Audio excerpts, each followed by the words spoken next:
I've unboxed StarLink multiple times in the United States, but I've never actually unboxed it outside of the country, which is kind of the cool part about satellite internet. It's not geo-locked to one country. We're visiting some family out in the Philippines, and the internet here is okay. There's definitely some room for improvement though, which is why I was very excited today to be able to check out what StarLink is like in the Philippines. I expect the terminal to be pretty much the same. I don't think it'll be that different. What's already different that I looked up before we started filming this is the pricing. The entire kit, including shipping and handling, is a little over 30,000 Filipino pesos, roughly translate to 544 US dollars. So that's not that different from the US version. But the monthly price is way lower. The monthly service fee is about 2,700 pesos, which translates to around 48 US dollars. So less than half the price of the US version, which is good considering the wage in this country.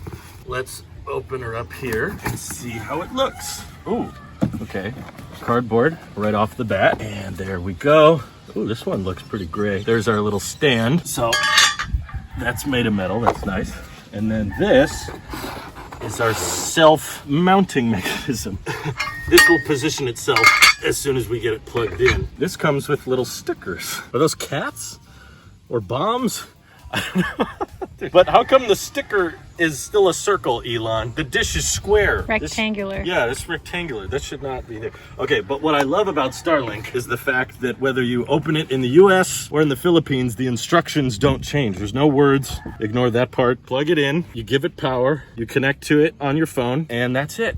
You set it up from the app. So this little instruction piece is probably the most innovative thing. So this is what our StarLink didn't have. It's an integrated PoE injector and router. This is the Earth and Mars orbit trajectory, in case you're wondering what all these dots and circles are. It connects to the dish, even in the Philippines, a very long cable, which you're gonna need because we're gonna mount it up here somewhere, and then we're gonna have to route the cable all the way down into the house. This is the connector it uses. It looks like micro USB, but I found out it's actually not. Even though it looks like that, it's like this unique proprietary thing that can do data, obviously, and power, which is what you want with a setup like this, because there's only one cable going to the entire dish. And thankfully, what they changed in this model from our early beta circular dish is this.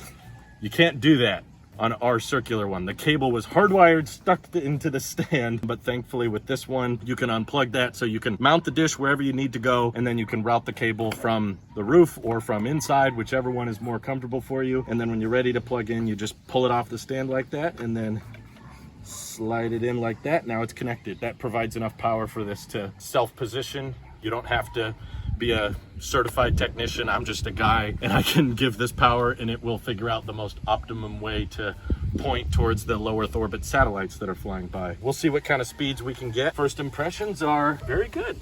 Not much is any different over here other than the price, which is way lower, which I love.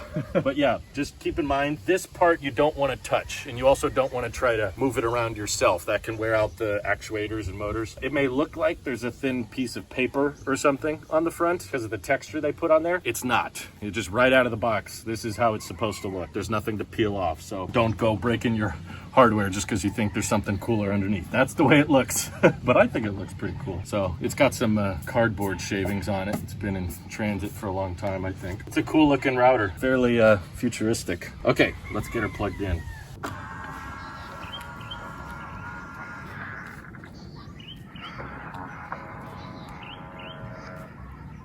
We got it set up and I put it in the corner of this little deck here because most StarLink dishes tend to be north biased because most of the satellites are in the northern hemisphere. And I thought, you know, with this roof system here, we would have some obstructions, but there's pretty much been zero obstructions detected in the app, which in my opinion is really impressive. The uptime is great. There was a little bit of a software update it needed right out of the box, probably because it's been sitting around for several weeks. So it took a little while for it to self self-update and configure, but already within probably 15 minutes of giving it power, it was providing us internet speeds well over 100 megabits down, which is more than a 10x improvement on the previous internet provider, which is just some 4G tether thing to the house. And I'm uploading a video on it right now and watching 4K videos on YouTube, and I'll upload this video as well on StarLink internet. So it's really, really cool to be able to review an internet provider internationally, and how appropriate is it that we got to set it up in the Philippines on the Philippines Independence Day. Pretty cool timing. It just happened to work out that way, and I know this internet is expensive for a lot of the people here, but my hope is with time, especially with new up-and-coming SpaceX technologies like Starship, they will be able to lower the price to include more and more people as time goes on, and allow for faster internet so you can live stream, upload videos, and stream high-resolution content no matter where you are in the world. In my opinion, this is just